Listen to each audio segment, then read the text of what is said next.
वैसे ही हमारा स्वभाव बनता है। भाई जी महाराज ठीक प्रियाजू की कृपा से वैसे ही दयालु, उदारता का स्वभाव, किसी का दुख तनिक भी देख नहीं सकते। एक बार गीता प्रेस की महिमा सुन करके एक परिवार आया जिसकी पत्नी पधार गई थी और वो अपने बच्चों को लेके आया, एक बच्ची एक बेटा से। गीता प्रेस में प्रार्थना की कि मैं बहुत गरीब हूँ, अगर मुझे कुछ दिन के लिए आश्रय मिल जाए या मेरे बच्चों को रख लिया जाए तो मैं धन कमाकर फिर ऐसी व्यवस्था कुछ करूं। पत्नी पधार गई, कोई भी खाने पीने की अर्थ की व्यवस्था नहीं, कहाँ मैं बच्चों को लेके जाऊं। गीता प्रेस के जो सेवक जन थे उन्होंने कहा कि कोई धर्मशाला तो है नहीं, गीता प्रेस है, यहाँ ऐसी कोई व्यवस्था नहीं है, तो इसलिए ऐसा नहीं हो सकता। भाई जी वहीं बैठे सुन रहे थे। भाई जी उठे, भाई जी ने कहा गीता प्रेस किसी मशीन का नाम नहीं है।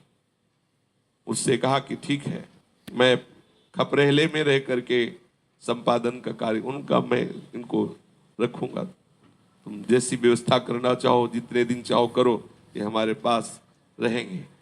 बड़ा वो उपद्रव करते, छोटे छोटे बच्चे। भाई जी वो उपद्रव से ध्यानस्थ रहते, उनको खिलाते पिलाते, उदारता की मूर्ति। प्रायः कोई उपासक ऐसा बर्दाश्त नहीं कर सकता कि वो गृहस्थी के बच्चे पास रख, कितनी उदारता। नहीं देख सकते दूसरे को दुखी क्लेशित, नहीं देख सकते। एक उपासक है यही वृंदावन में, कहीं कुछ ऐसी घटना देखी, वो बहुत रो रहे थे, व्याकुल हो रहे थे कि क्या करो, थोड़ा भगवत भाव में आओ, सर्वत्र उन्हीं की लीला चल रही, कहीं तमोगुणी लीला चल रही, कहीं रजोगुणी लीला चल रही, कहीं सतोगुणी लीला चल रही, इसलिए निरपेक्षता हृदय में और बढ़ाओ, नहीं तो ऐसे दुखी सुखी होते रहोगे, कैसे आप अपने स्वरूप की तरफ बढ़ोगे। पर एक स्वभाव भक्तों का होता है, वो पर दुख द्रवई तो संत पुनीता, दूसरे को दुखी देखकर सह नहीं सकते। अगर सावधानी न रहे तो फसाव भी हो जाता है। दूसरे के दुख को देख करके द्रवित हो जाना, पर विवेक से युक्त रहना, ममता ना होने पाना।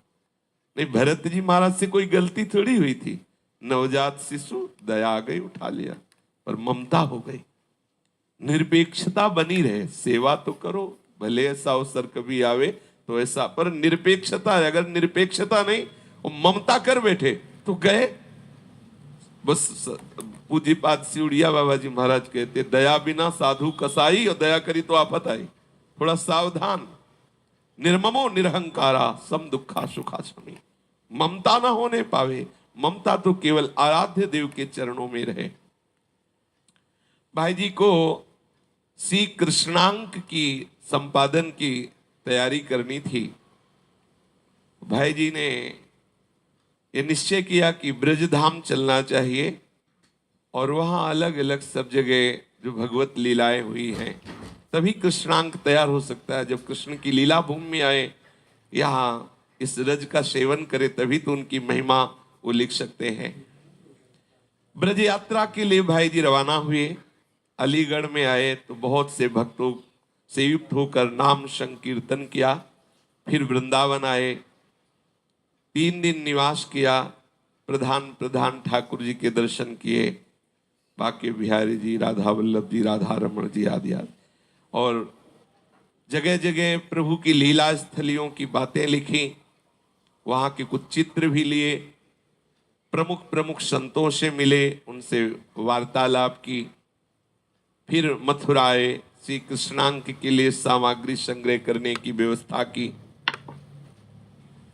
फिर नंदगांव, बरसाना, राधा कुंड, कुसुम सरोवर, गोवर्धन, श्री प्रभु की इन प्रमुख लीला स्थलियों में भाई जी महाराज आए और यहाँ से भी प्रभु की लीला संबंधी बातें ली। लौटते समय काजिमाबाद में गीता ज्ञान यज्ञ में सम्मिलित हुए और श्री हरि बाबा, भोले बाबा, अच्युत मुनि जी आदि इन संतों से भी मिले और वार्ता की। भाई जी जब प्रवचन करते तो ऐसे वचन निकलते भाई जी कि चूंकि अनुभूत वचन और भगवत रस में डूबे हुए, श्रवण करने वाले के हृदय में तत्काल नाम प्रीति हो जाए, संसार से राग हटने लगे, ऐसे वचन भाई जी के। जहां भाई जी बोलते तो जो भी सुनने में आ, जहां सभा में उपस्थित हुआ, भाई जी के दर्शन, भाई जी के वचन, संसार राग का नाश करके भगवान नाम में प्रीति, श्री कृष्ण चरणारविंद में प्रीति। स्वाभाविक वचनों में ऐसी सामर्थ्य। यदि हमारे हृदय में भजन नहीं होता, फिर हम बोले तो बातें केवल होती हैं, प्रभाव नहीं पड़ता।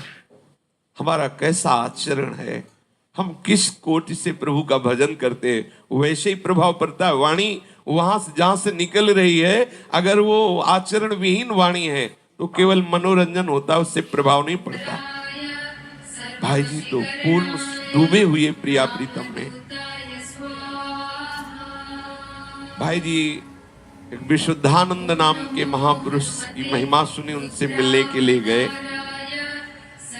ये पंडित गोपीनाथ जी कविराज के गुरु थे विशुद्धानंद जी, बड़ा इनका यश था। भाई जी उनसे मिलने के लिए चैत्र कृष्ण संवत 1988 23 मार्च 1932 को वहां उनके पास गए। अच्छे से निकल गया पहले वाला। बड़े चमत्कारिक महापुरुष थे विशुद्धानंद जी। निकल भाई गया जी तो से जब मिले कर तो भाई जी से कहा, कहिए क्या सेवा करूं आपकी। भाई जी ने कहा कि आपकी महिमा सुनी तो दर्शन करने आ गए, आपके दर्शन, आपके श्रीमुख के वचन। बोले नहीं, आपकी कोई इच्छा हो तो बोलिए।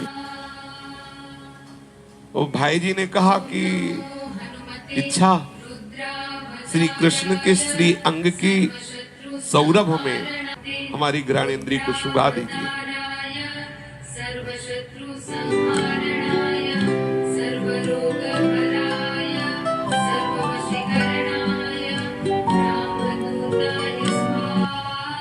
ये सुन करके मुस्कुराए वो श्री विशुद्धानंद जी। थोड़ी देर में देखा संपूर्ण कमरा दिव्य सुगंध से भर गया, और भी बहुत से श्रद्धालु जन थे। सबने अनुभव किया दिव्य अलौकिक सुगंध जो कहीं इस प्रकृति में है ही नहीं, बड़ा अलौकिक आनंद। फिर विशुद्धानंद जी ने भाई जी से कहा, देखो मेरे नेत्रों की तरफ देखो, जिनकी तुम सौरभ घ्राणेन्द्रिय से ग्रहण कर रहे हो, देखो नेत्रों में विराजमान।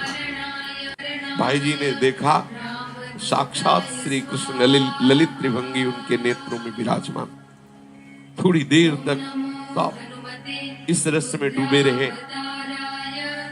भाई जी से कहा कि बंद करो खेल। विशुद्धानंद देखो कितनी सामर्थ्य महापुरुषों, ये देखो भजन का प्रभाव। हम लोग भजन के प्रभाव को नष्ट करते रहते हैं, ढकते रहते हैं। थोड़ा भजन, थोड़ा विषय सेवन, थोड़ी साधना, थोड़ा शास्त्र विरुद्ध आचरण, इसलिए अनुभव। अरे नाम जप रहे हो आप, नाम जो नामी को अधीन। देखो कैसा चमत्कार, श्री कृष्ण साक्षात नेत्रों में दिखा, और कह रहे कि बंद करो खेल, मतलब इनके हाथ की बात है। सुमिर पवन सुत पावन नामू, अपने बस करी राखे रामू। ये देखो भजन बल, देखो प्रभु अधीन है। कह रहे बंद करूं खेल। यहाँ रख लो नीचे। भाई जी आश्चर्यचकित हो गए, ऐसा नाम का प्रभाव। भाई जी ने हाथ जोड़कर कहा कि जैसा आप उचित समझे, जैसा आप उचित समझे। बस उन्होंने नेत्र बंद किए। कुछ ही देर में साधारण ऐसे ही प्रकृति हो गई, जो दिव्य सुगंध से भरा हुआ कमरा, जो दिव्यता और सब अंतर्धान हो गई। भाई जी बहुत आनंदित हुए इन महापुरुष से मिलकर के। 6 फरवरी 1934 को श्री हरि बाबा से भाई जी महाराज मिलने के लिए आए। बड़े महामहिमा में सूचना मिली, भाई जी महाराज पधार रहे हैं। भाई जी महाराज को विश्व के कोने कोने में ऐसा कोई नहीं था जो जानता ना हो। कल्याण पत्रिका से और भाई जी का स्वयं ऐसा प्रकाश, बड़े बड़े महापुरुष भाई जी के सत्संग में पधारते, भाई जी की वाणी का